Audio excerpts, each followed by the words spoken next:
Always catch the beginning of the show.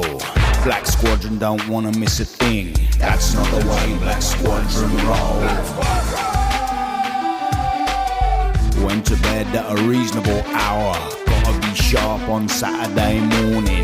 That's the secret of the Squadron's power. Black Squadron! Good morning, Black Squadron. You are the elite listening force. The faithful, the few of the few, the best of the few. The poo... What? The what of the what? The few of the poo? No, the poo of the few.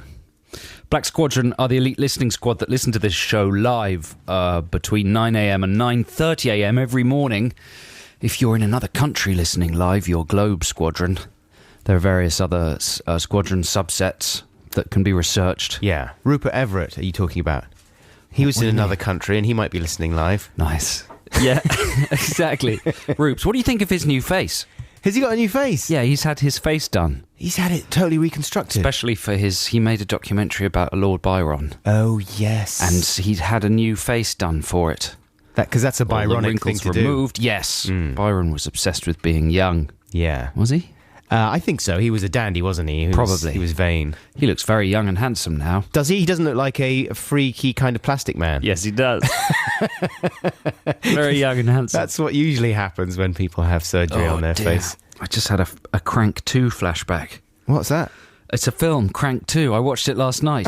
And you had a little flashback. I had a flashback. It's traumatised me. Oh. A woman gets shot in her plastic bosoms. Right. They're pushing out the boat. That was 15 minutes in. Thinking of great new things to show people. That visual just flashed back into my head. You loved Crank 1 as well, didn't you? I did love Crank 1. You recommended that so strongly that I took it home one Christmas when we had loads of people staying with us. Christmas with Crank. Christmas Crank. I got some Christmas Crank. And so there was an evening, and it was an exciting evening. I said, come on, then, let's watch a film. This is a good one. Everyone's like, what have you got? Oh, it's a good one. It's been recommended to me by guests Joe. round. Yeah. This is a really good... Joe says this is amazing. Stuck it on, projected it on the wall and everything. Got everyone to sit round, handed out snackerals. Crank!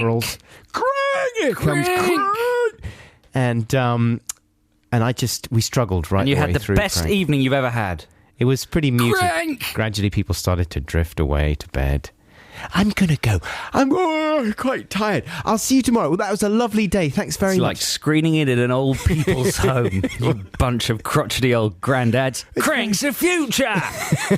If you're not into Crank, then you might as well give up on culture. Yeah. Crank's the new beginning.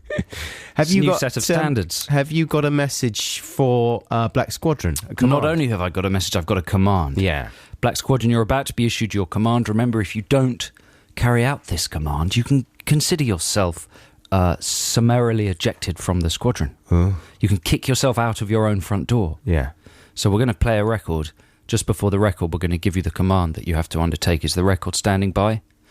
Okay, Black Squadron, here's your command. Proceed as quickly as possible to a mirror. Look at yourself in it. Slap yourself round the face and shout, "Snap out of it!" Largest amount of pots, pans and kitchen implements ever used at once on a pop record. Did you know that? That was Kiss of Life by Friendly Fires. You invented that fact, though, didn't you? Yeah. That was an invented fact. We should have an invented fact jingle on We'd be this playing show. it round the clock. That was an invented fact. That was based on spurious guesswork. Could be the other jingle. Yeah.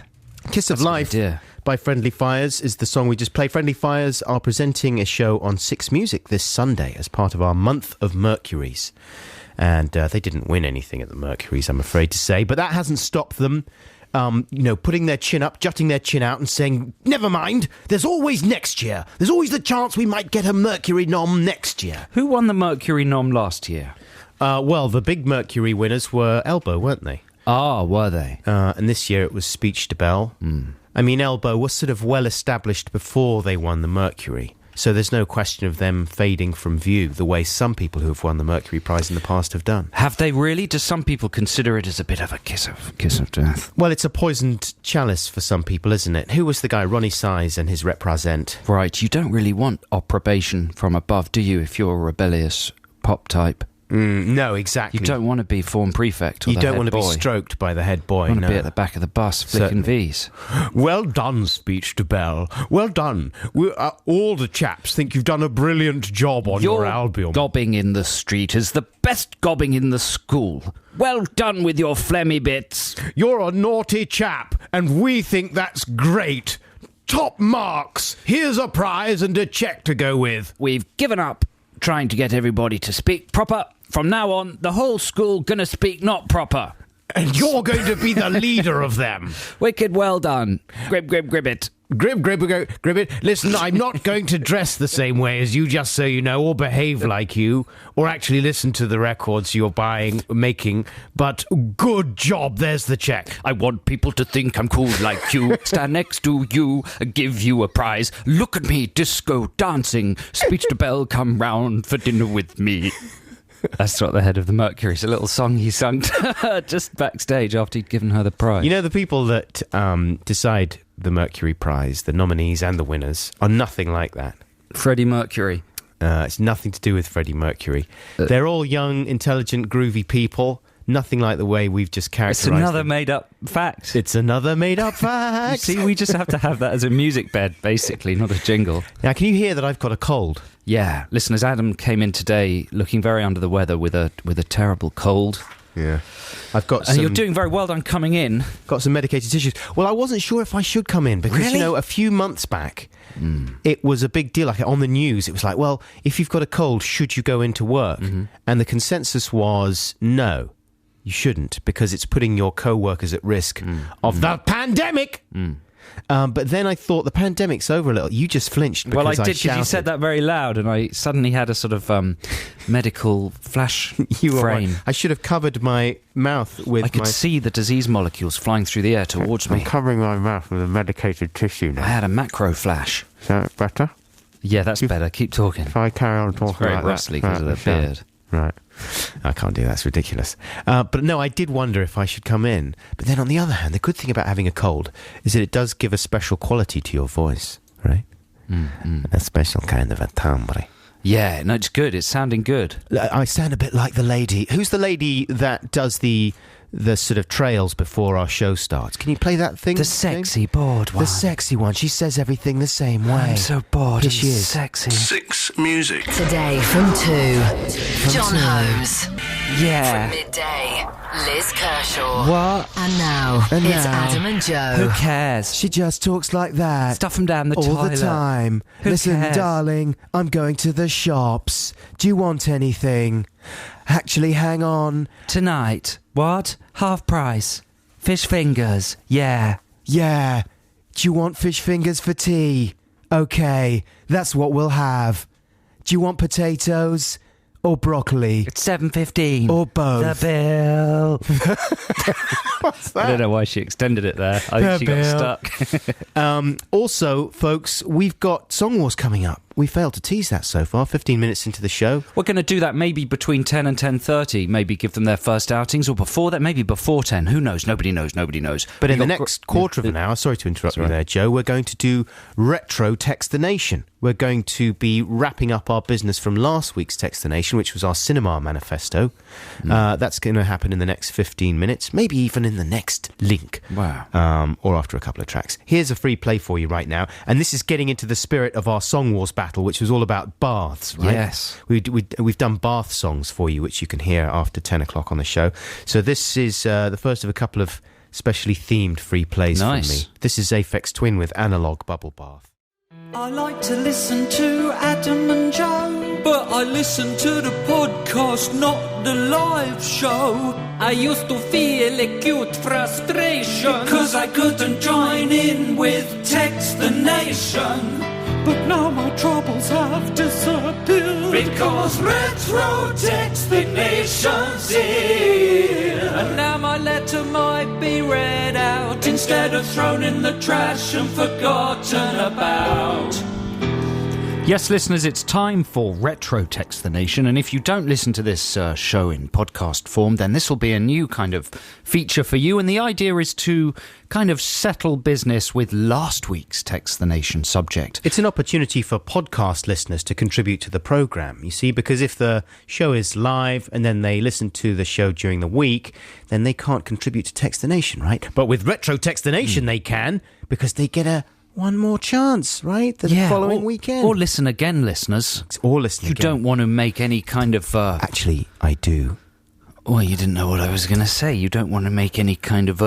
And now you've said you do. I do. What if I was going to say you don't want to make any kind of small fascist state that you command over and rule with a hideously violent regime of oppression? That's exactly what I want to do. Whereabouts? I want to construct it up near where I live. Up near where you live. In a tent. Don't put it all the way up near where you live. You know, because I've got no Just never truck get it out again. with the Listen Again listeners. I want to fight all of them. What? I want to fight. I mean, there's only 50 of them. I can take all of them on.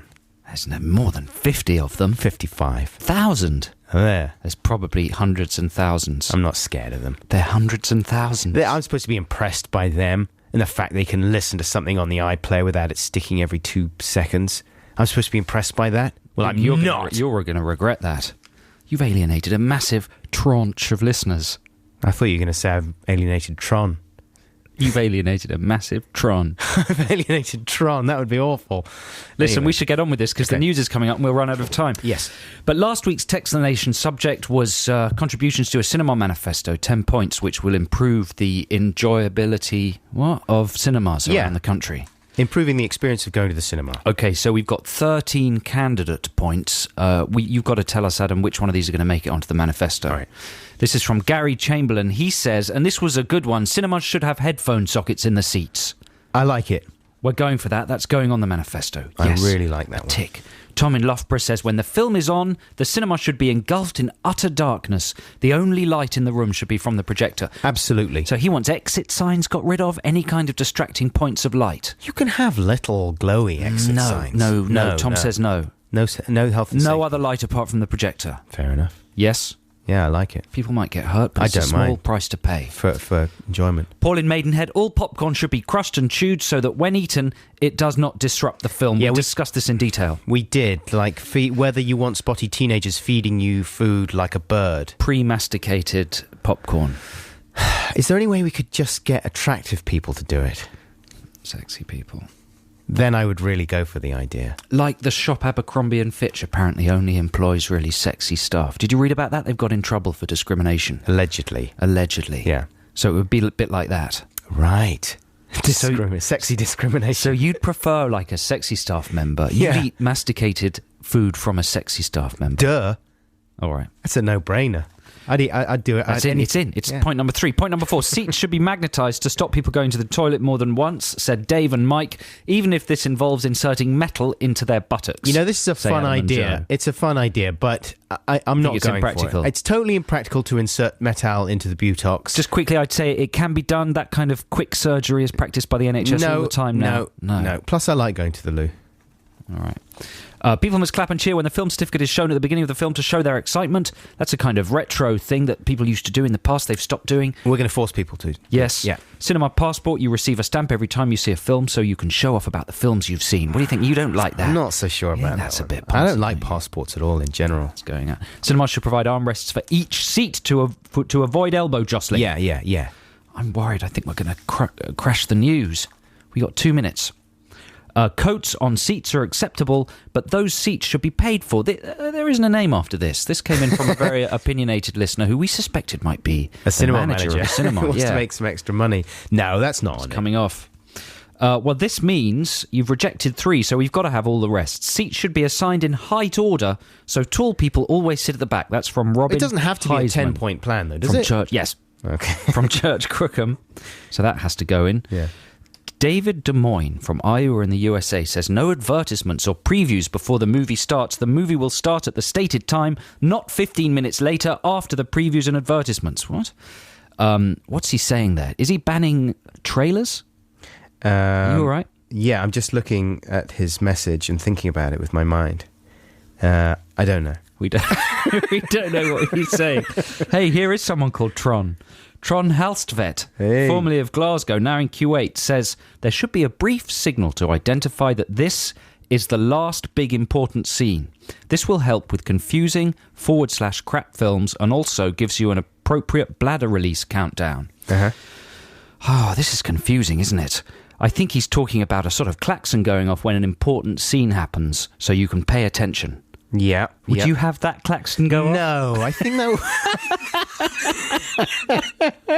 Listen, should we go to the news and come back to this? No, there's no way we're coming back to this. Are you insane? That's great. Thanks very much for all your suggestions. That's the end of our plan. It doesn't have to be a 10-point plan. It's a brilliant cinema manifesto, and we appreciate all your help. Listen, with that. we'll tidy this up and stick it on the blog in Tidied Up form. We've got to stand down in the morning. Black Squadron, and then we'll go straight into the business. News at 9:30 here on BBC Six Music. Black Squadron!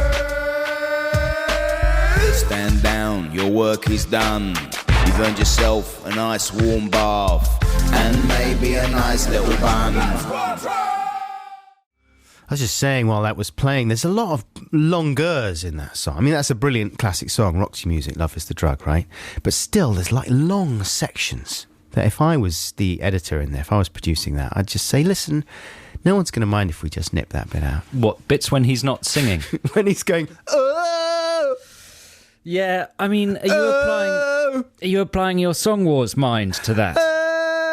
Because you couldn't really get away with that in the Song Wars, could you? No, absolutely. You'd have to think, I'm going to lose him. If I spend 16 bars just going, But that's the difference between a real song and our songs. In real songs, you can get away with that kind of thing. Yeah. In our songs, you think, well, I got to be imparting some sort of information. But this is what I'm saying. Points. Even Brian Ferry is not allowed that level of indulgence. Oh, come along. That's rubbish, isn't it? Yeah, it's rubbish. He can OO us He whenever, can do whatever he wherever wants. he wants. In a lounge suit. Yeah. Yeah, I don't know what I'm saying. I thought it sounded lovely and it was integral to the structure of the song. Listen, I absolutely love the song. I'm not bringing it... Actually, I am bringing it down, aren't I? Supergrass, not Supergrass, but Hot Rats do a cover of that track on their forthcoming... Well, are you saying they do album. it better? Do they cut out the Well... If they don't, then you haven't got a leg to stand on. No, I don't, do I? That wouldn't be the first time, though. No. I'm more or less hobbling around without a leg to You're stand Peg Leg on. Buckles. Peg Leg Buckles. Here comes Peg Leg Buckles. I got no leg to stand on. Yeah, he's only got one leg to stand. This film's going on too long.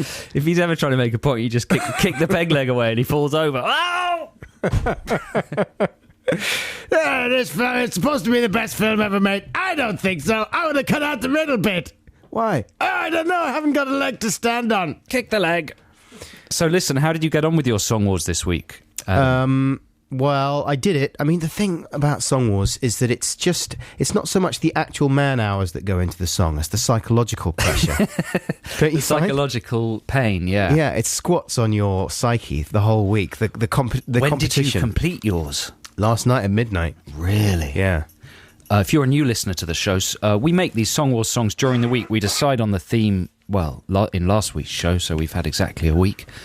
And, we've both got jobs. Yeah. Yeah, this is just a hobby, really. We've both got jobs. One of us has even got a family. Yeah. So it's very hard to get the songwriting in. Yeah. But we managed it, right? How about you? Well, I finished mine at about 10 last night. Confident? I said, I basically decreed that I would watch Crank 2. Oh, right. I will watch Crank 2. But no, I'm not confident at all. Are you not? No. Not just saying that. I'm not just saying it. I think, put it this way, if my song didn't exist within the context of Song Wars, there's no way its existence would be justified at all. Right. Do you know what I mean? There's Do you think no it's reason actually it would exist. Do you think it's actually negatively occupying space? Possibly, yes. Do you think it actually Its existence is utterly is offensive? Yeah. And wasteful. Yeah. It's a waste of my time.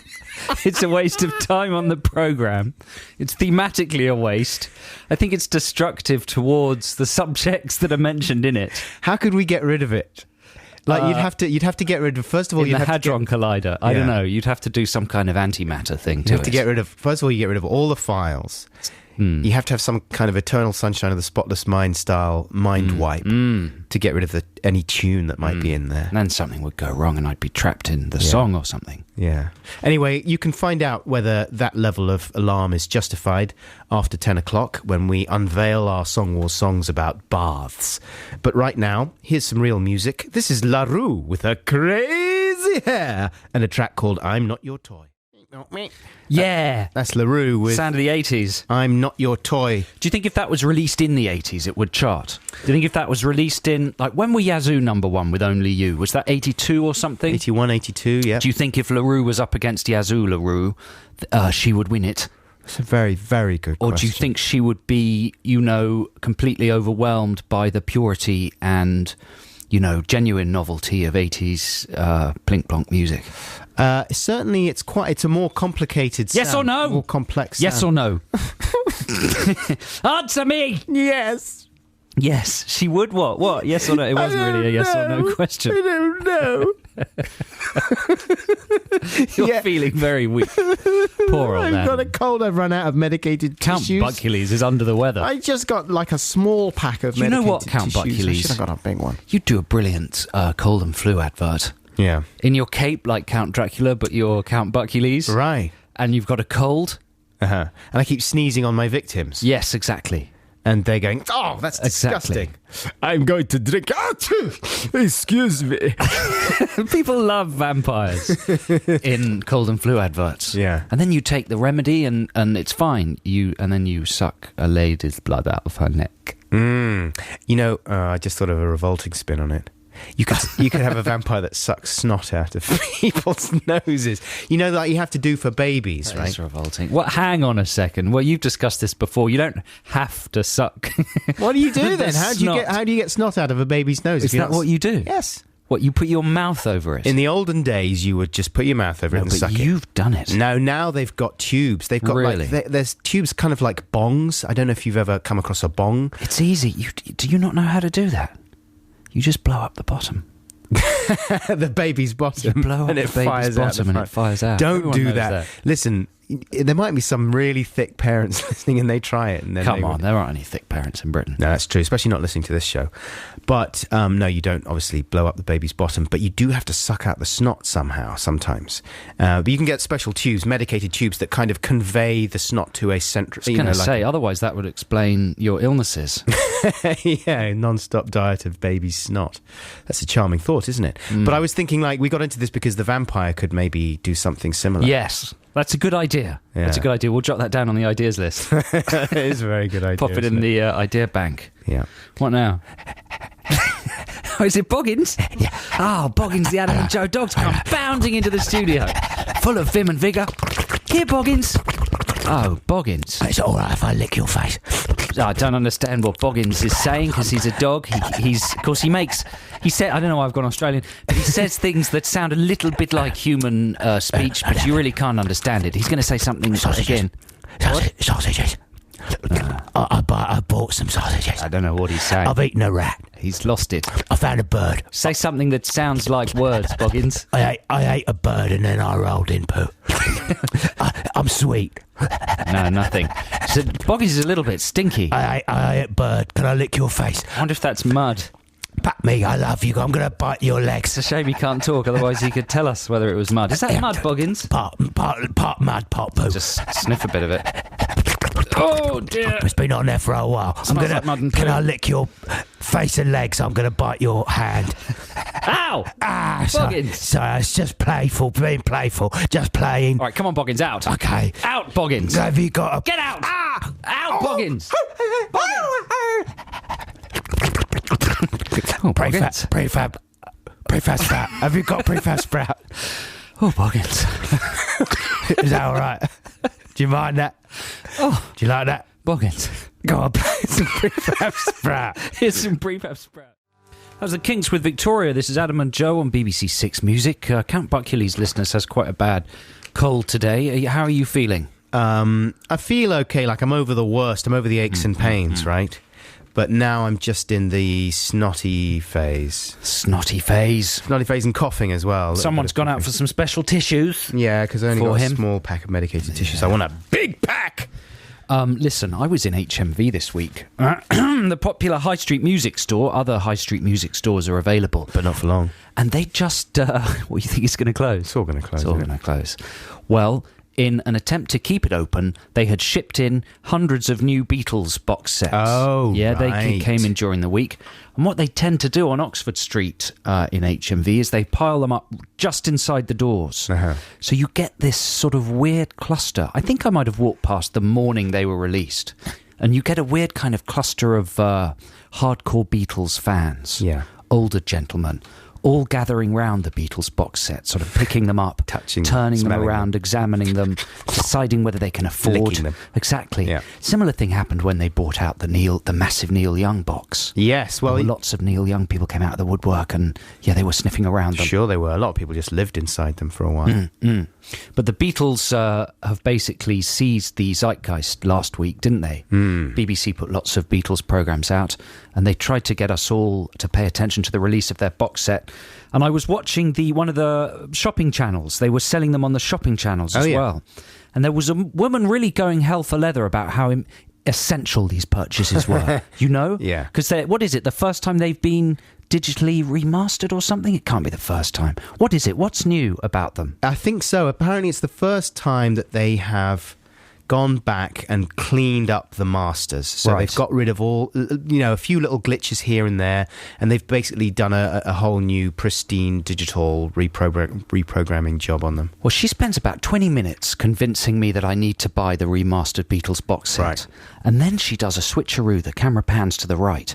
And she's got specially new released mono versions of all the albums as well. And she's going, now, if you've already got them digitally remastered, you will be amazed by the quality. But of course, it's not how they were originally intended to be heard.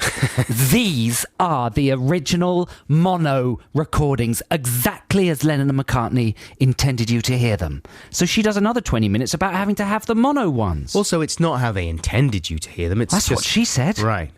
It's just how they happened to come out with the technology that was available at the time. I'm isn't it? confused. I'm not going to buy either, but I don't know which one to buy. I don't know if I would be... I don't really care about buying the new remastered ones, I must say. Because I've got them, and then I've read lots of articles about, the bass range is much more impressive now, and they've fixed the dropout on She Said in the, 2 minutes 58 or whatever it was.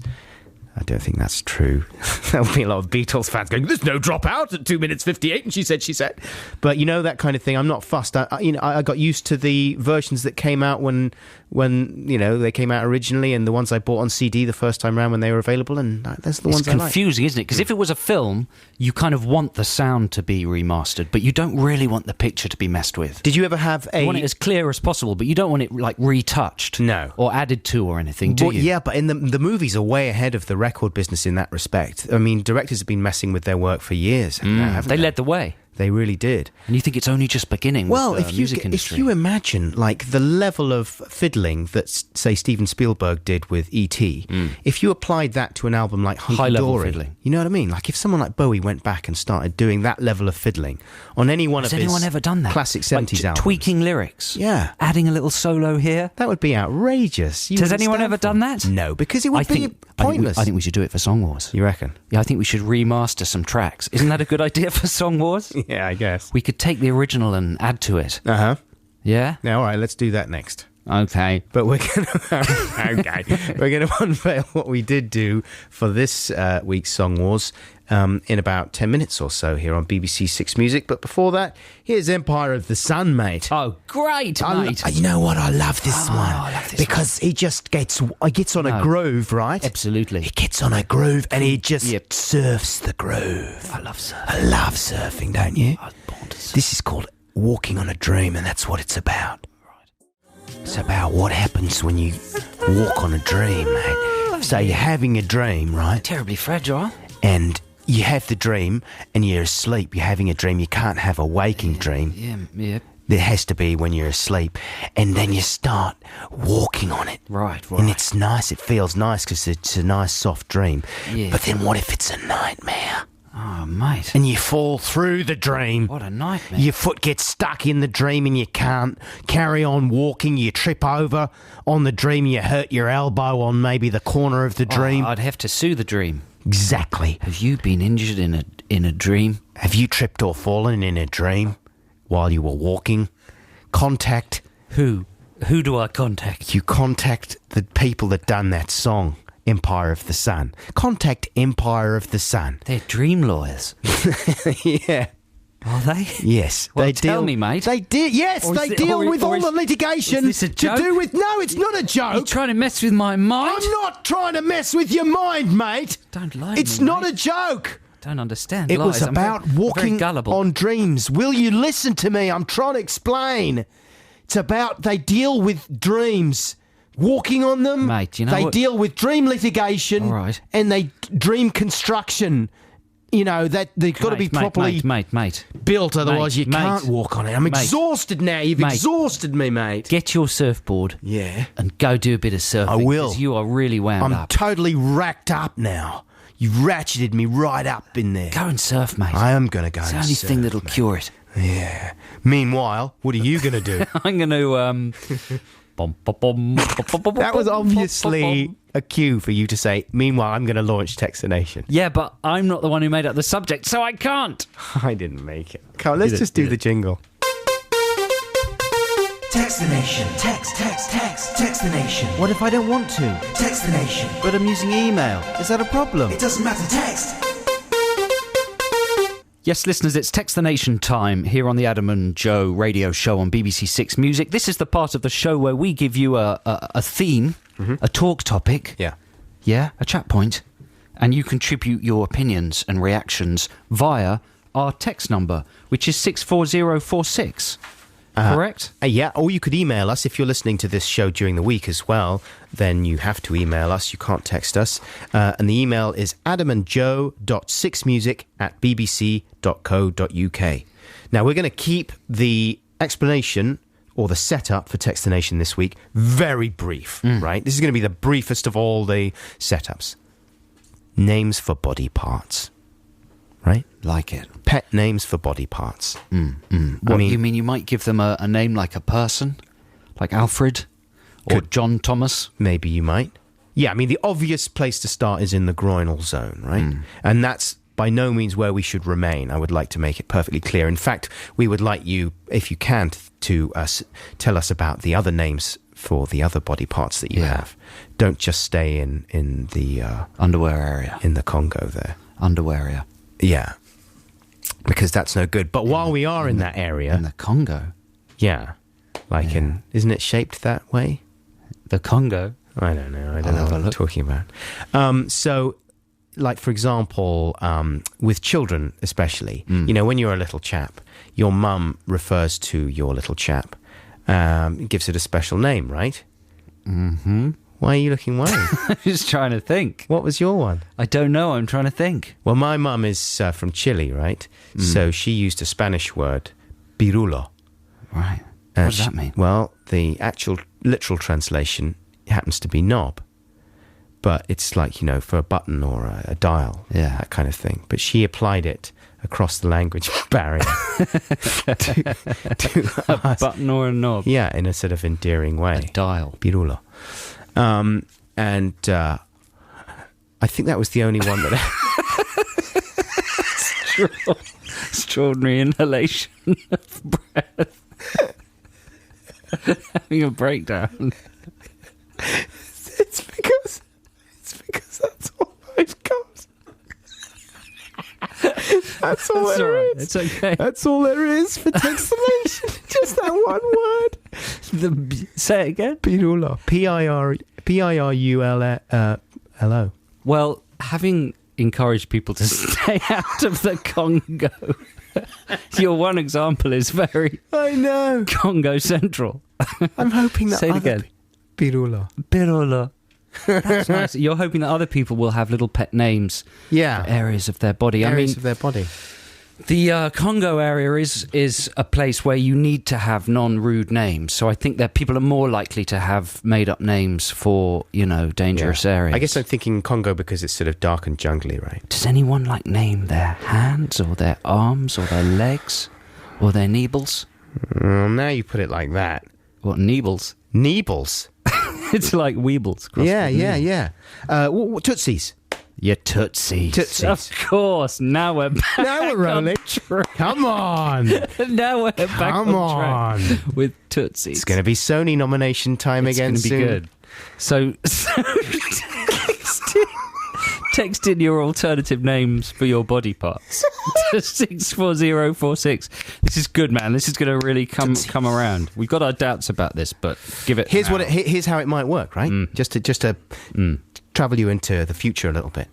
Dan in Clapham says that he calls his elbow Garvey, Guy Garvey. That's an example of a good one we might get in. Yeah. But you made that one up, obviously. You haven't had much time to think. No. Listeners have got lots of time to think. Exactly. So there we go. Give your ideas to us in texts via 64046 or the email adamandjoe.6music@bbc.co.uk. We're going to do Song Wars very soon. Yeah. Right? That's proper content. This is a feature that we've worked out. It's all pre-prepared. Yeah. So it's all going to be fine. That's why everything else is so ropey, because all the energy's gone into the wars. Exactly. Here's Blur with Girls and Boys. It's time for Song Wars, the war of the songs. A couple of tunes by a couple of prongs. Which will you vote for? Which one is the best? We're putting our songs to the listener test, so check it out. I mean, that's like a LaRue song right there. It is, isn't it? Yeah. It's too rich, though, to be LaRue. If she was doing her harmonies on there, that could be her next single. That's true. And it's just the jingle for this segment, which is called Song Wars. Pretty self-explanatory. Joe and I have composed songs on a theme. We've made the songs ourselves, such as they are. And we're going to flip a coin now to see which one goes first. But Joe, tell the listeners once again what the theme was this week. The theme was bath time. We had a listener suggest it, didn't we? James, the producer, are you totally on your toes, ready with the name of that listener? No. We're all a bit sluggish Can't this remember. week. Sorry about that. He was name-checked last week. I think it was a gentleman. Yeah. But he wanted a song for his bath time periods to make it nice for him to go to the bath. So is that what you've done? Well, I mean, he could listen to this song conceivably that I've done while he is in the bath. But your song's about bath time. Yeah, it is about... Well, my song specifically is about cleaning up a dirty girl. Is it? Yeah. That sounds good. You know? What's yours about? Well, mine is a kind of song about David Bowie having a bath. Is it? Yeah. I was thinking about doing that. Not only were you thinking about it, but I mentioned it on was air. suggested, yeah. So why... So I think part of my brain thought that was the task. That was stuck in my head. See. Bowie having a bath. So, yeah. Bowie bath. Good one. Well, we're going to flip a coin right now and see who goes first. It was Rufus Blacklock was the gentleman's name. Well done, James. He was the guy that came up with this theme. Thanks a lot, Rufus. It was a good theme, I thought. Good theme. Yeah. Well done, Rufus. Well done. So call it. What do you? I'll go for heads. If it's heads, I'll play mine first. Heads to go first. I kind of want to go first just to get it over with. It is tails. Tails. Not looking good for the cornballs. So cornballs goes second. Yeah, you go first. Here is my song. I won't introduce it any more than to say it's called Special Bath.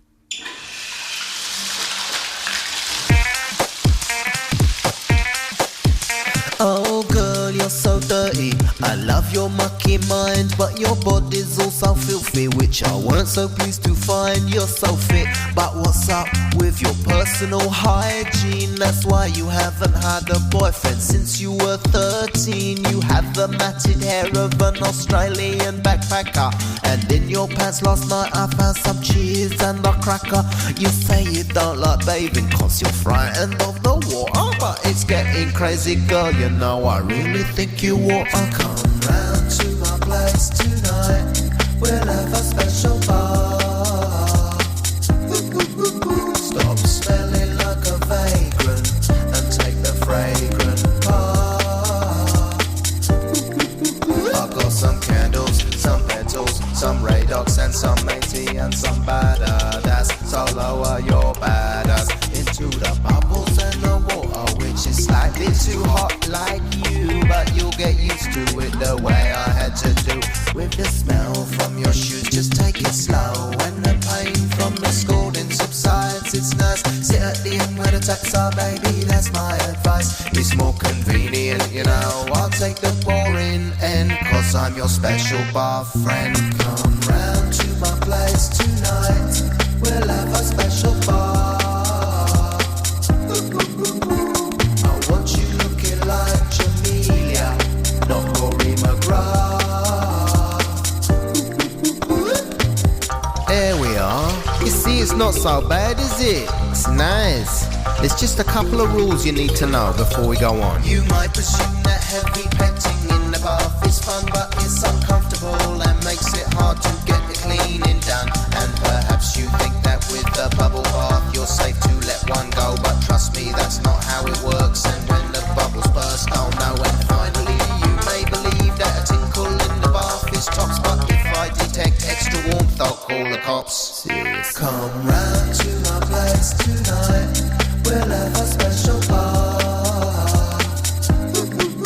Stop smelling like a vagrant and take the fragrant part.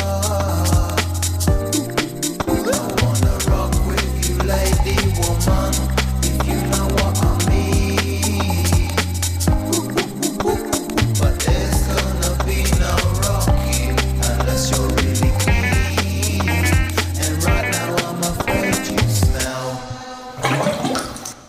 Ooh, what happened at the end there? There's the water coming out of the plug. That's extraordinary. I'm very jealous of your vocoder technology there. It's not vocoder, mate. What have you got going on there? It's pitch. What's it called? Pitch shift. Magic tuning. What is it? Is that a bit of software? You just you on GarageBand. You just go into the tuning thing, and you can shift the.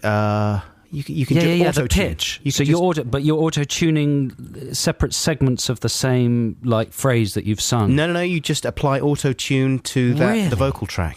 No. Yeah, simple as that. Do that. I mean, that's another one we could do because a lot of R&B has that sound on it now. Everyone has it. Kanye did a whole album with that, didn't he? Yeah. Loads of crazy. people. Everyone does that. So I thought way past. Well done. Thanks very much. I think that's good. I think you might have blown mine out of the water. Bit of two-step. Production-wise. You reckon? Yeah, mine's much more pedestrian. We better get it out of the way. This is just a song. This is actually the song that Bowie sings when he's having a bath. Is it? Yeah. I mean, I know that sounds like a lie. So this is Bowie in the bath. But it's not. This is the song he sings when he's having a bath. What's it called, this song? It's called Bath Time for Bowie, of course. Yeah, here it is.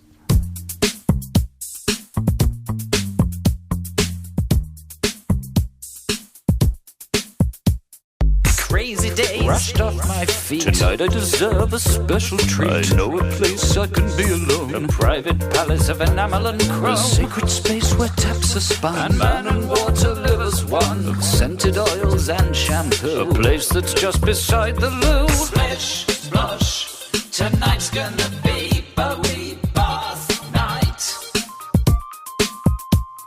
Splosh, splish, Bowie is having a bath.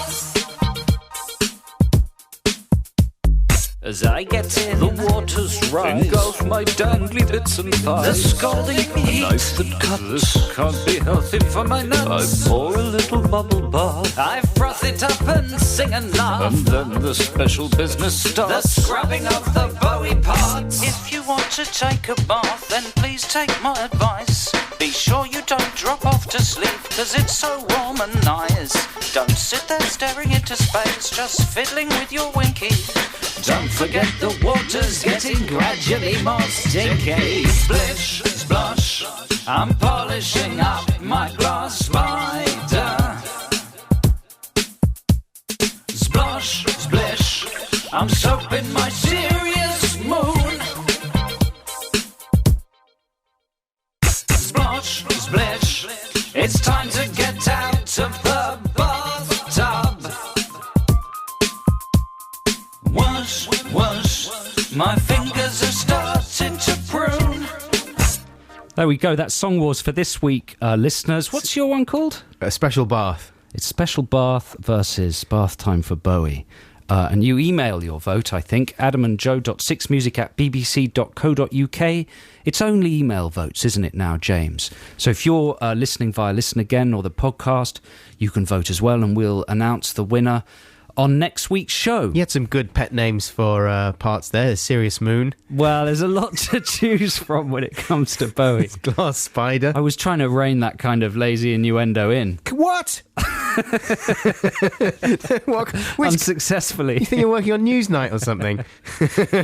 This is BBC Six Music, and it's the Adam and Joe programme. Here's some music for you now, listeners. This is Mumford & Sons with Little Lion Man. He said a bad word. He did say a bad word, and he didn't do a radio version of it. I think they should, I think, like in Creep. To say a nicer one. Yeah, in Creep they substitute the F-bomb for, what is it that he says? You're so very special, instead of saying the F word. You think they should put a non-scary word in? I think it's just politeness to do so. You can't just leave it blank, I mean, that's just ridiculous. People might imagine a worse word if you leave it blank. Exactly. That'd be awful. What's worse than the F-bomb, though? I'll tell you during the next record, during exciting. the news. We were just speculating as well about the fact that if you go on our blog, you will see an amazing compilation that someone has done of all the moments where we talk about Bowie, because we are relatively Bowie obsessed, I suppose. Although I suppose we're not like the maddest Bowie fans in the world. We're not mental, right? We just really like him. And the thing is that we would genuinely love to meet the guy, and we've gone on about it on this show for sort of comedic value. But someone's gone back through the archives and taken all the bits of us ranting nonsense about Bowie and put them together into one kind of YouTube thing, and James has put that on our blog, which is at bbc.co.uk/blogs/Adam and Joe. And it's completely insane, and he'd be insane to come anywhere near us. If he heard it, he would immediately apply for a restraining order. Not to say that the work that the person has done who's put it together isn't very good. No, it's a fantastic editing job. But yes, I mean, if I was Bowie, I would just, I would think, well, there you go. I have to deal with a lot of these kinds of people, but I'm not going to go on their radio programme. There's no way I'm going on their programme. There's no way I'm going on that. Listen to the way they talk about me. It's absolutely disrespectful. They think I'm a joke. It's totally disrespectful. I've made some of the most influential music of the last 200 years. And these two buffoons are talking about me as if I'm some kind of sideshow freak. These two biffins. These two absolute biffins. They're a couple of biffins. The tall biffin, he's done a song about me in the pub that's absolutely ludicrous. It's absolutely ludicrous. I don't call my parts my Serious Moon. If we carry on like this, there's no way he's ever going to come anywhere. We were thinking that he might chat to us off air because he'd know we'd have to be normal. I don't think he even would do that. I think he would move into the corner of the room. How about this? Because it's obviously stupid for him to have any sort of live engagement with us on air because we can't be trusted. I mean, I don't trust us, so he shouldn't. So what about an email questionnaire? Mm-hmm. So yes. Written questions. At a safe distance. What if we write a series of questions that the listeners could help us formulate them? Yeah. Say five questions, 5 key Bowie questions. This is okay. It's at a safe distance. I don't mind taking part in this. And we could just have an epistolary relationship. Yeah, that would do. That would work. Word? Yeah, it is. Epistolic. Listen, folks, you're listening to Adam and Joe here on BBC Six Music. It's just gone 10:30 and it's time for the news. That's Prince, the Purple Ponce, with the ballad of Dorothy Parker. That's from the Sign of the Times album. That was a free play for you listeners, which I chose because it's kind of bath-related, isn't it? I mean, yeah. Took another bubble bath with my pants on. All the fighting stopped. I mean, it's a strange song. I don't know what is going on there. It's a very elaborate seduction technique, isn't it? I don't know. I'd have to have had listened to the lyrics properly. Yeah, it's a wonderful song, though. Hope you enjoyed it. And we will probably be playing our Song Wars songs once again towards the end of the show. In about an hour's time. In about an hour. So if you missed them, you'll get another chance to hear them then. But right now, we're in the midst of Textination. Maybe the best Textination we've ever done. So let's have the jingle. Textination. Textination. What if I don't want to? Textination. But I'm using email. Is that a problem? It doesn't matter. Text. So, Adam, remind us of the subject for Text the Nation this week. Well, Joe, it's very simple. It's we're just talking about pet names that you have for various body parts. You used your voiceover voice for the beginning of that sentence, and it really did make a little bit of my brain sort of think that you knew what you were talking about. Lifted it a little bit. You didn't had it? authority. I saw Arthur Smith last night doing a gig, or at least I was listening to him over the tannoy. He was on after me. I did a gig in Greenwich. Right. And one of the things he was saying was he's fed up when morning DJs sound all perky. And he said, you know, I'd like to hear a DJ that sounds the way you really feel in the morning. Like, oh, God, it's so early. I'm so depressed. It's so, you know, but you don't want that, do you? You want people to G you up. Well, if you want that, you listen to Vanessa Feltz or John Gaunt or one of those furious early morning ranty DJs. Right. Feltz isn't furious, but you know one of the ones that gets you wound up. Yeah. About spurious things they've read in the paper that are probably inaccurate in the first place. But it's, you know, part of a DJ's job is to lift the mood a little bit, I think, don't you think? Well, you did it very well. Yeah. So, Text the Nation this week, listeners, is all about fun names that you give your body parts. Nicknames for, you know, not just your winkle zones. There's a nickname right there. But other parts of your body as well. Give us your ideas. You can text them or email them to us right now. Adam and Joe .6music@bbc.co.uk is the email, or the text is 64046. Joe, you've got a few suggestions from our listeners that have come in there, haven't you? Read them. Here's one from Alex in London, and this hasn't been officially given to me. I just happen to have spotted this on the text readout board. And, you know, I'm going in with a slightly edgy one just to get this out of the way. Alex says, my genital, singular, has come to be known as the sadness. I tried to name my testicles Michael and Bubbles, but it hasn't caught on. Can you help? Mickey Bubbles. Well, hopefully, Alex, we will be able to help because we're going to be offering a lot of suggestions for alternative names for body parts. Here's one from an anonymous texter who says, my boyfriend calls my boobs, open inverted commas, the guys. The right one is Guy 1 and the left is Guy 2. Not Guy Ritchie. No. That's very bald and basic, isn't it? You have Guy Garvey and Guy Ritchie. Both those suggestions are better, but it's just the guys. The guys. That's a nice name for them. Do you think? Yeah, what about, do you use any pet names? I think it lacks imagination. I'm not saying necessarily for your partner, but just maybe your mother. No, I don't know. For my mother's what? Breasts. I don't know. I'm sorry. I'm sorry. That's all right. Dirty pillows. Let's move on. What about that? Have you ever heard them referred to as dirty pillows? Yeah, that's in a film, isn't it? Isn't it? Is it Evil in War or something? It's some kind of kid that's been brought up in a repressed atmosphere. And, I'm sure it's from something, and she doesn't want anyone to touch her in those places. Get off my dirty pillows. Get off my dirty pillows. If you know where that reference originally came from. Maybe. I've got it in my... Maybe it's Witness. No, it's not Witness. Dirty pillows. No! Mr. Henderson, you're touching my dirty pillows. My dirty pillows. Here's one from PJ in Liverpool. I call my mum's left ankle George and her right ankle Mildred. I just don't believe that. No. Why would you? Because why would you? In what would be the situation point? would you be referring to it? Unless Pick these out. Charlotte, you pick these out, right? I'm looking at Charlotte now. All right, here's the next one. This is from Lucy in Stoke Newington. Good morning, Adam and Joe. My boyfriend calls his bits his Vera and Duckworths. He. Vera Duckworths. Here's another one. Big Jim at work in Wymondham. Wyndham. No, it's not spelt like that. Yeah, but sometimes things are spelt in a different way to the pronunciation. It's the fourth one down. Wymondham. Yeah, Wyndham. That's in Norfolk. That's very near. Yeah, that's near to where I live. In Wymondham.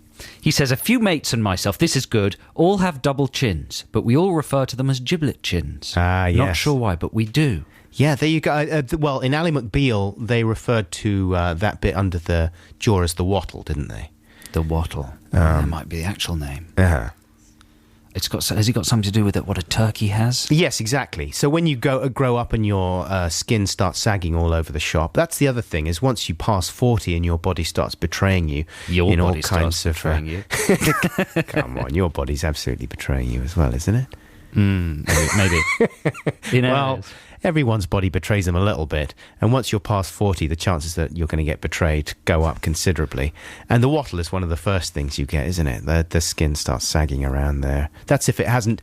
George Lucas, he's the king of the wattle, right? Yes, he's got a hell of a wattle. I mean, he's got all kinds of... He keeps snacks and stuff tucked away in that wattle. Wymondham. You can't believe that something is spelled so Why would differently. you spell it like that if Have it's you never seen, Wyndham? the Chumleys and the Fanshaws? Didn't you? Do you remember that dance company? The Right. Chol Mondeleys and the Featherstone That's Hoffs. different. It's like when someone's called Owen Yeah. and then their name is spelt in some amazingly elaborate Welsh manner. Eogin or something. Yeah, like Jorgen... What was he called on the Queeg. X Factor? Queeg, yeah. Eogin Queeg. You're absolutely bowled over by that, aren't you? You can't believe Wymondham. I've got to go there and talk to them about it. There's another place after the nearby. show. There's another place very near Wymondham that's spelt Costessi, and it's pronounced Cossi. So you can really get a lot of egg on your face with that one, let me tell you. Joe, this is a great textination, and we're going to come back to it later on in the programme. So just hold your horses there, and we're going to play some more great music for the listeners right now on Six Music. Here's Bat for Lashes with Sleep Alone. Lovely Natasha Khan, Bat for Lashes with Sleep Alone here on BBC Six Music. This is Adam and Joe. How you doing, listeners? Lovely to have you along this Saturday afternoon. How are you doing, Joe? I'm all right. Yeah, I'm fine. Yeah, good. I've got a bit of a cold. Sorry about that, listeners. I was thinking the other day that you and I, Adam and me, went to school together. Yeah. And we used to have Saturday morning school. That's true. Do you remember that? Yeah, sure. So one way or another, you and I have seen each other on Saturday mornings. A lot more than most friends, you reckon? I mean, what has it been now? 25 years? Something like that. 27 even. A long time. Yeah, we met when we were 12. That's Every Saturday morning. 28 years, mate. That's got to be some kind of scientific sort of anomaly, hasn't it? Yes, I mean, I've probably spent more Saturdays, way more Saturdays with you than with my wife or anyone else in my life. Psychologists must be able to do something with that, mustn't they? Well, I'm thinking we could profit from this somehow. How on earth could you profit from that? I don't know. Somehow, we got to be able to make money out of it. You get somehow. some kind of radio show. We could, couldn't we? Yeah, we could get paid. Is that what you're Could thinking? we? Would we? No, surely. No. No one ever would. Here's a free play. This is Griff Rhys-Jones, the popular BBC presenter, and this song is called Lonesome Words. Is he the guy that used to be in Super Furry Animals? Yeah. Is Mel Smith also in Super Furry Animals? Yes. That's the Maytals with Monkey Man. Is that just the Maytals on their own without the Toots? Toots was in there as well, wasn't he? There's Toots in there. That was Toots and the Maytals then with Monkey Man. This is Adam and Joe on BBC Six Maybe Music. Toots wasn't involved. Oh, In no. which case the Maytals will be absolutely furious. Why is everyone always going on about Toots? You know, we did stuff without Toots sometimes. When we play Toots and the Maytals, it usually says Toots and the Maytals, and that just said the Maytals. So let's go with that. The castle wouldn't get something like that wrong, would it? I don't think so. Listen, a moment ago we were talking about dirty pillows. Mm-hmm. And we were wondering what film that came from. And Oh, yeah. millions of people texted in saying it's, of course, from Carrie. Is it? Piper Laurie's character says it to Sissy Spacek, the mum to the daughter. She says, where is it? Somebody's quoted it.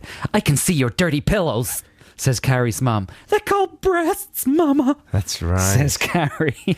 But am I right in thinking that it's a literary reference, though? Did someone else use the phrase dirty pillows before that in a book, or was that coined for Carrie? I think it's Chaucerian. Was it? It sounds like the work of Chaucer. Pillows. Your dirty pillows. Now, Joe, did you see on Channel 4 this week, on Thursday, Alone in the Wild? No, but I saw the trailers and it looked like it was going to be very heavy. It was a Like remarkable Blair Witch documentary. Project. Yeah. Ed Wardle is the name of the guy. I don't know who he is, right? Have you ever heard of Ed Wardle? No. He's a Scottish man, and he looks a little bit like Fran Healy from Travis. Like a slightly more roughy-tufty version of Fran from Travis. And he was dropped into the unforgiving Yukon wilderness with just basic provisions and cameras to film himself as he attempted to survive completely alone in the wild. It's a series, right? And I would guess that this guy is a experienced documentary maker himself, because it's very well shot. Like, he's doing it all himself. He's all on his own. I really like that as a format for a doc.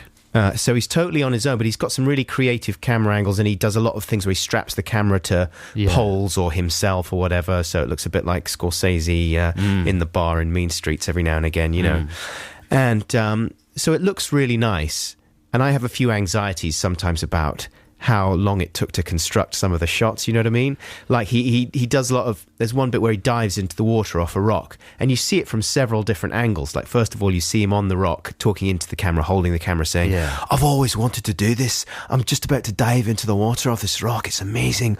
Oh, it's going to be so wonderful. And then you see a wide shot from somewhere else of him diving in. So you think, right, so he had to He's gone all the way around the lake. He's gone all the way around the lake. He would have had to set up that shot, walk all the way back, dive in, come out, or walk all the way back round. Or did he dive in and swim across and put the camera there? Right, maybe. In which case that wouldn't be his first dive. But I always feel as if I'm being slightly lied to. I mean, I know that's just the language of documentary. I'm not supposed to think about it.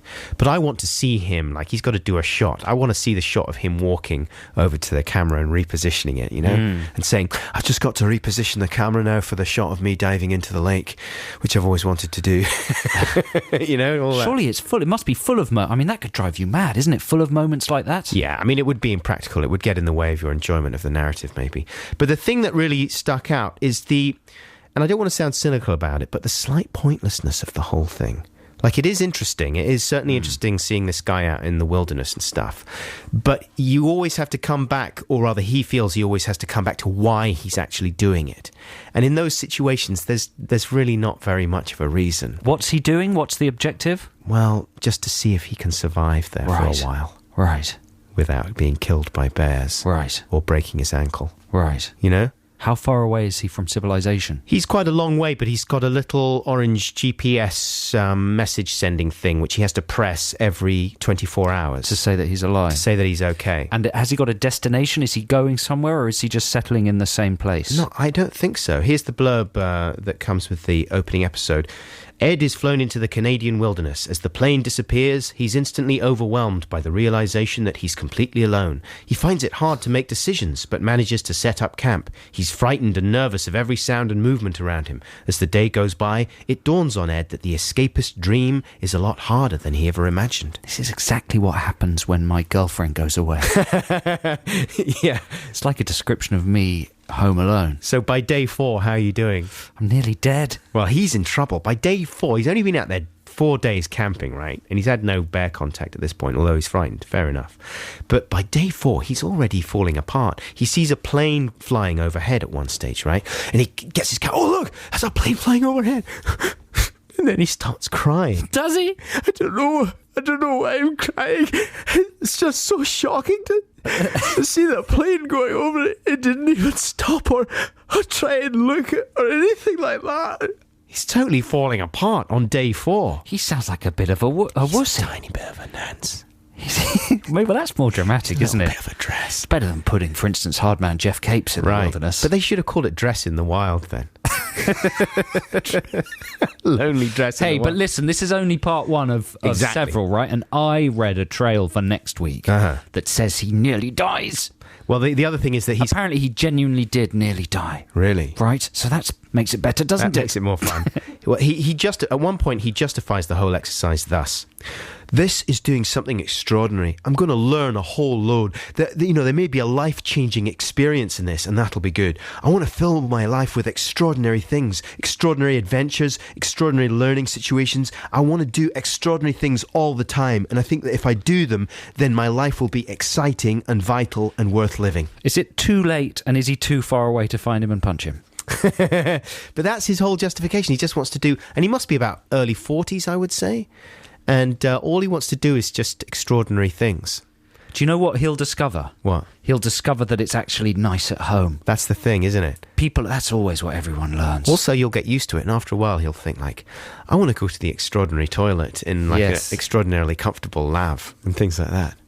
Anyway. Wanting to catch up on telly. It was enjoyable, though. I'll certainly be tuning in next week. Thursdays, 9 p.m, Channel 4, Alone in the Wild. This is Camera Obscura right now with Let's Get Out of This Country. Joe of TV's Adam and Joe show has which surname? Stick at it, Joe. They'll remember your name one of these days. Cornish. That was the mighty Coldplay with Strawberry Swing. No idea what that was about. Were you listening to the lyrics? No, I wasn't listening to it at all, to be honest. I was preparing some Text the Nation entries, but... It sounded nice, though, but I wasn't really concentrating on thematically what he was banging on about. Strawberry Swing. I mean, They've gone all impractical. Township as well. Did we talk about this last week? Oh, yes. Was it this record? The that very started that best off? was the Township record, wasn't it? Featuring the guy from Vampire Weekend. Right, but was that Coldplay? No, that was the very best. So this is another band jumping on the whole Graceland. Well, they did by it. Paul Simon bandwagon. I guess so. That was Eno they're working with there, though. Really? Yeah. I see Eno jumping on another bandwagon. He was one of the first people to do all that mixing up. He manufactures the bandwagons, cross-pollination. doesn't he? Yeah, he's the bandwagon man. He does the wheels and stuff. Yeah. He does wonky wheels. Do you think he invented South African music? Do you think he went on holiday there, like very, very... Pretty sure when he was very young. He invented South Africa. Did he? He found it and he set it up. Juxtaposed a couple of words. Yeah, he got some cards out there and started reading them out to the locals, and that was how South Africa was born. He's not responsible for the bad parts. Of course not. The apartheid and stuff like that. That's when Eno was off the job. Text the Nation time now. Sorry, do you have something else? No. Let's have the jingle. Text the Nation. Text the Nation. What if I don't want to? Text the Nation. But I'm using email. Is that a problem? It doesn't matter, text. So Text the Nation this week, listeners, is all about alternative names for parts of your bodies, pet names for parts of your body. Have you heard the phrase cankles? Yes, I have. That's a lady thing, is it? Is that in Sex and the City or something like that? Is it? What is it when your ankles get like all rough and nasty? No, it's when you're... No, Charlotte knows. She's shaking her It's head. when there's What no is it? difference between your calves and your ankles. They kind of merge into one. Ah, cankles. You get cankles. Wow. It does sound like what you said earlier, doesn't it? Like rough skin deposits. Here's one that's come in from Robin in Brighton. My breastfeeding children call my wife's left breast the big milk and the other one that one. They were very particular about which one was required. Wow. I've never heard of that before. Like special loyalty to a left or right breast. I don't want that one. Not that one. Give me the big milk. The big milk. It's like some tawdry Channel 4 early morning programme. That's right. Here's one from Dave. Dave says, Adam and Joe, I call my girlfriend's nipples the Pointer Sisters for obvious reasons, as they stick out like a couple of chapel hat pegs. Chapel hat pegs? I don't know, that's what he said. A couple chapel hat pegs. And that's on a warm day. What? What's a chapel hat peg? That's what he's written. I'm just reading out it's a what hat he's peg written. in a chapel. Right. Yeah. But why a chapel? On a cold day, she could take someone's eye out. Have they got particularly big pegs in chapels? Chapel hat peg. Yeah, it's very descriptive. Well done, Dave. Thank you. Here's one from Mark in Birmingham. My 7-year-old son, James, calls his nipples, armpits and testicles his underpips. Underpips? He calls all of them his underpips. Whoa. That's not very specific, though. You've got to narrow it down. No, not very in later useful, life. is it? If he hurts one of those and just refers to it as the underpips, the first aid people are going to be very confused. My underpips. Here's one from Lou in Bury St Edmunds. Morning, Adam and Joe. My friend's little girl started to ask what her girl bits were called. Her mum helpfully said, "You can call it what you like, darling," to which her little girl replied, "Harry Potter!"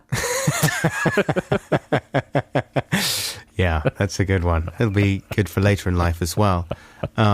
Woo-woo. That's what the Americans call them sometimes, isn't it? Tweeter? Yeah. My wife's joined-up toes are called the Websters. The Websters. Says Nick from Bristol. Lee in Essex says, I used to call my man parts a dingle. This was, in my mind, the official name for it, so imagine my amazement one day when my gran took me to Bournemouth and there was a department store called Dingles. I still remember my amazement and bewilderment. Wow, imagine the selection. Imagine the selection in that Dingles. they would have there. Well, Yeah. dongle is the other word that I always get confused about. Like when someone started referring to the little bit of stuff that you plug into a computer as a dongle, I was like, you what? Oh yeah, you need a dongle for this. I was like, what? A dongle? What are you talking about? My dongle? David Armstrong in West Sussex says, I call my buttocks my bumgo drums. Bumgo drums, because my mother used to play them like bongos when I was a small child. Ah, that's a fun game. Really? Yes, playing the buttocks of a small child. Have you not done that? Not when your mother's in the Thompson Twins. It's got to be your own child, that's the thing. And she pulls you on stage. Like 10 Alana... times a week. Alana Curry was her name. Yeah. What are you talking about Alana Curry for? Because she takes the child on stage and plays his buttocks as bongos. I'm going to play the bongo drums now. Don't worry, listeners and audience members. This is my own child. You have to do it with your own child. You really switched around there. For a moment, you didn't know what I was talking about, and then immediately... I was trying to get into the scene. When we were children, says... Can you not sigh like that before you... Why? Does it sound like I'm bored with what I'm about to read? Sounds like no, I'm not bored at all. I'm excited. It sounded like ennui. I'm gearing myself up. Okay. I was just trying to figure out how to say this person's name. Alice in Ireland says, when we were children, my mother taught us to call our girl paraphernalia our tutti frutti. You can imagine my surprise when I saw tutti frutti flavoured sweets in our local shop.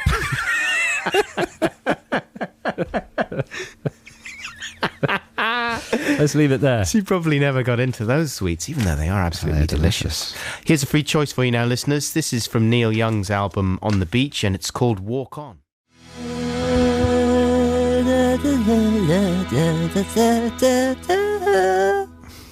Ruined the end of that song. It wasn't me. That was Lloyd Cole with Rattlesnakes. Correct, that was Lloyd Cole. Adam and Joe here on BBC Six Music. Now, they've more or less finished London.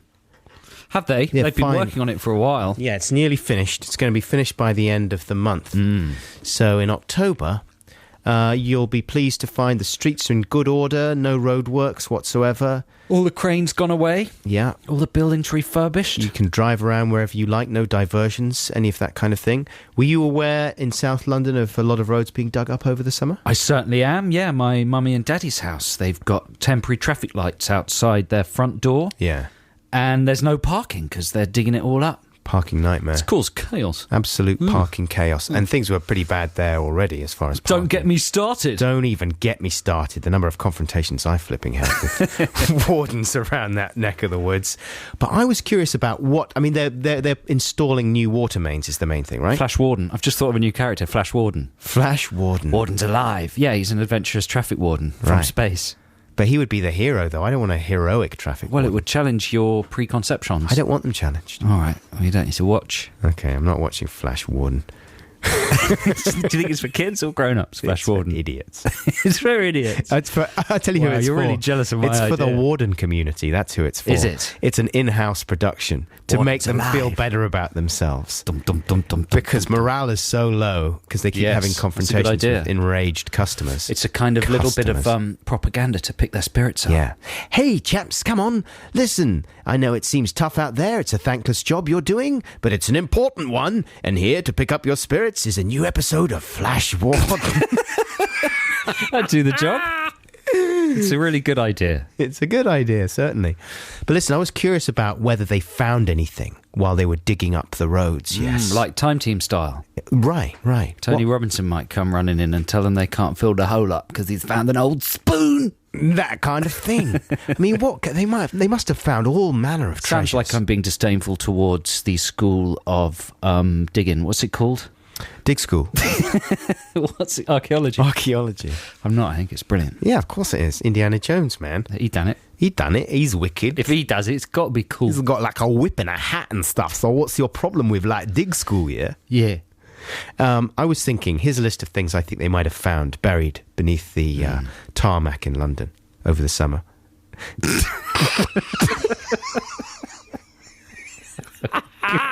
You know this is going to be like a...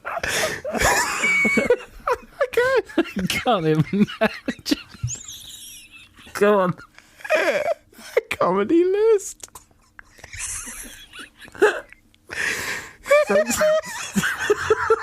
Say the first one. A pyramid. Because they haven't been around for so long. Pyramid. Say another one. Ali Sheedy. Right. She's, yeah. Because she hasn't been around for so long. She doesn't live in London, though. So that would be that's far-fetched. She may have slipped down a manhole when she During was a doing holiday. Promotional for the last... Yeah, for Princess Caribou. How about this? Is she in that? Buried, I don't know. It's Phoebe Cates. Buried beneath the tarmac in London. Here's what they found. Together with Ali Sheedy in a pyramid. Common decency. Oh, of course. Yeah. Well, that goes without saying. In your face, Ken Livingstone. What? Is he still the man? No. You want one more? Yeah. A Tamagotchi. Yes. Oh, an old trendy thing. Yeah. Rejected. You That's come up, good. You do one. It's not so easy, is it? What are you doing? That's something else. No, I can't think of one. Go I to need the time to lavvy. prepare. Yeah, you do. All right, I'm going to do one more, and then we're going to go straight into the next men with round of applause. Felix Howard. All right? It's weird. That is a bit weird, isn't it? Sorry about that. There you go. There's your round of applause. That was The Next Men. This is Adam and Joe here on BBC Six Music. We are going to be playing our Song Wars Bath songs in the next half hour, but right now it's just gone 11:30 and it's time for the news. Sounding fresh as a daisy, Kate Bush with Hounds of Love here on BBC Six Music. This is Adam and Joe, and we are going to give you another chance to hear our extraordinary Song Wars Bath songs. But first, the jingle! It's time for Song Wars, the war of the songs. A couple of tunes by a couple of prongs. Which will you vote for? Which one is the best? We're putting our songs to the listener test, so check it out. Yes, I'm going to play my song first because we played them in the other order before, so we're going to swap them around. Do you anticipate, and I'm not saying this in any kind of prejudicial way, do you anticipate anyone giving you a hard time about, like, the Flight of the Conchords doing Bowie's in space and then you doing Bowie's in the bath?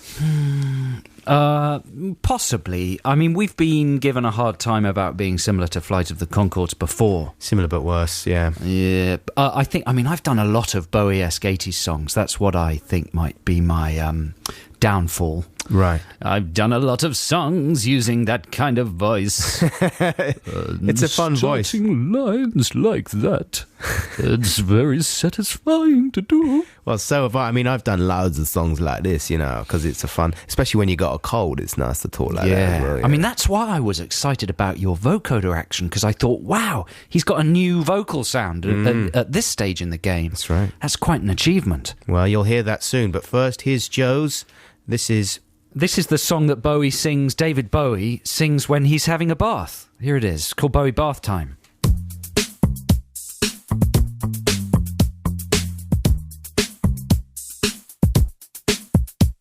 Crazy days, rushed off my feet. Tonight I deserve a special treat. I know a place I can be alone. A private palace of enamel and chrome. A sacred space where taps are spun. And man and water live as one. Scented oils and shampoo. A place that's just beside the loo. Splish, splosh, tonight's gonna be Bowie Bath Night. Splosh, splish, Bowie is having a bath.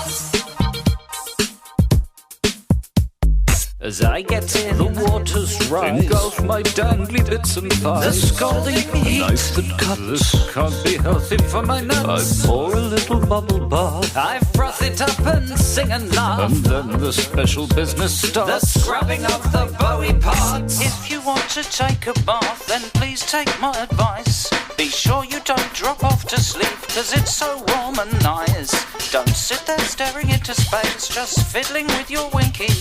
Don't forget the water's getting gradually more stinky. Splish, splosh, I'm polishing up my glass spider. Splosh, splish, I'm soaping my serious moon.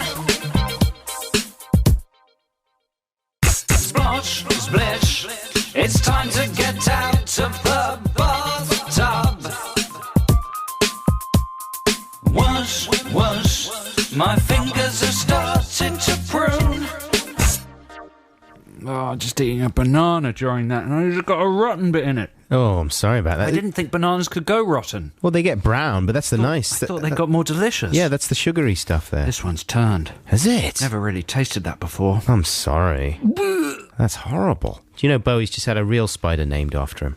Really? Yeah, a German spider specialist told the Observer newspaper he named a new species after Bowie. Pete Yeager, who's found 200 new species of arachnids in a decade, says he's named it Heteropoda David Bowie. That's a bit like the Mercury Music Prize, isn't it? That guy just wants to associate himself with David Bowie. And get a bit of a story Bit going. of a boost. It's like the Mercury people just want to associate themselves with the latest rapper. That's right, innit? Yeah, get a bit of an we've ego taught boost. them a lesson, haven't we? We certainly have. Haha. But listen, that was song number 1. That was called Bowie Bath Time. That's Joe's song. You can vote for that. adamandjoe.6music@bbc.co.uk is the email. Or you may prefer to vote for the following song. This is Special Bath.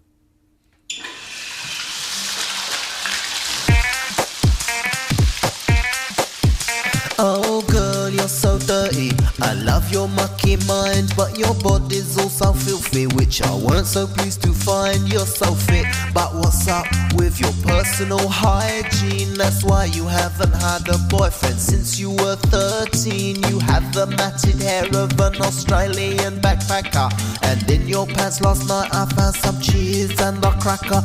You say you don't like bathing cause you're frightened of the water, but it's getting crazy, girl. You know I really think you ought to come round to my place tonight.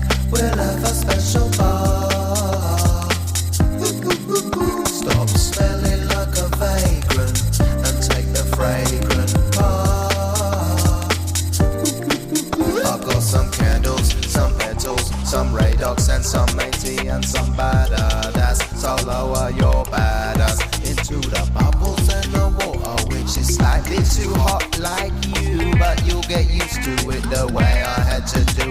With the smell from your shoes, just take it slow. When the pain from the scalding subsides, it's nice. Sit at the end where the taps are, baby, that's my advice. It's more convenient, you know. I'll take the boring end, cause I'm your special bar friend. Come round to my place tonight. We'll have a special bar. I want you looking like Jamelia, not Rory McGrath. There we are. You see, it's not so bad, is it? It's nice. There's just a couple of rules you need to know before we go on. You might presume that heavy petting in the bath is fun, but it's uncomfortable and makes it hard to get the cleaning done. And perhaps you think that with the bubble bath you're safe to let one go, but trust me, that's not how it works. And when the bubbles burst, oh no. And finally you may believe that a tinkle in the bath is tops, but if I detect extra warmth I'll call the cops. Come round to my place tonight. We'll have a special bar. Stop smelling like a vagrant and take the fragrant part. I wanna rock with you, lady woman, if you know what I mean. But there's gonna be no rocking unless you're really keen. And right now I'm afraid you smell. There you go, that's my song, Adam's song, and it's called Special Bath. And you can vote for both those songs up until midnight next Friday.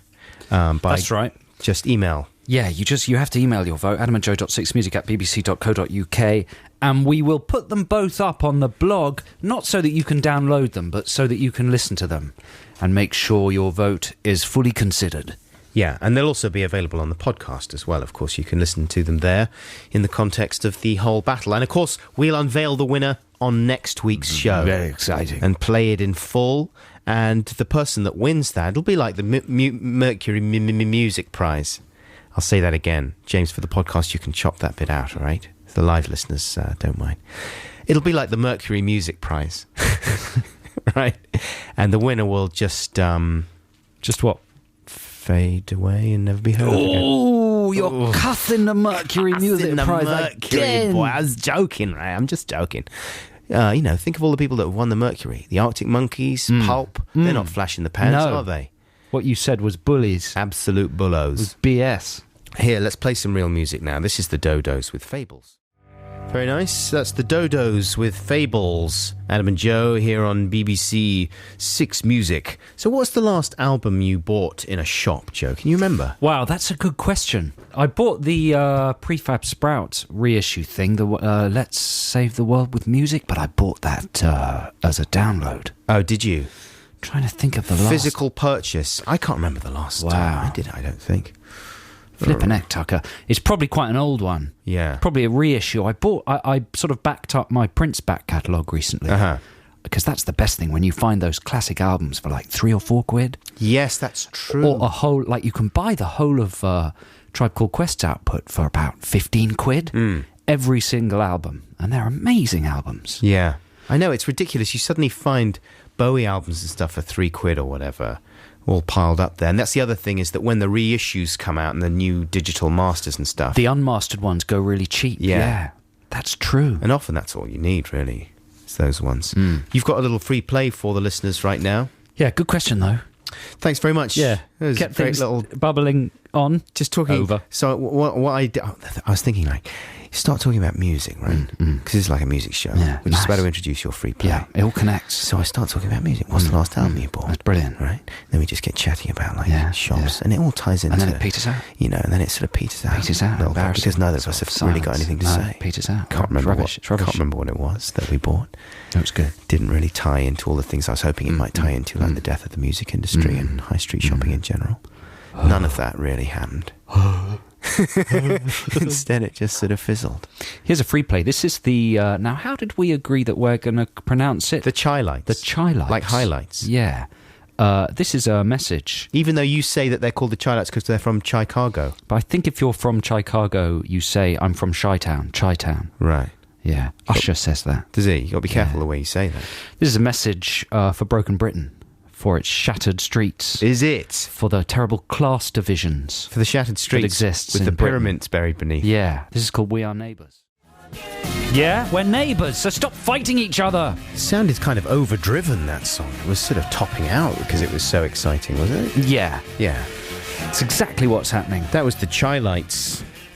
With We Are Neighbours. This has been Adam and Joe here on BBC Six Music. Thanks very much for listening, especially if you've listened since 9. Do you think there's anyone who's listened to the whole 3 hours? Maybe someone on a long car journey? A couple of people, maybe. Somebody in hospital? Someone bedridden, yeah. Yeah. Well, we really hope you've enjoyed it. Thanks for sticking with us. It's been a pleasure having you along, and we hope you'll join us at the same time next week. Stay tuned for Liz Kershaw, who's coming up shortly. Don't forget you can check out our blog, bbc.co.uk/blogs/Adam and Joe, and do get in touch during the week via email or via the blog.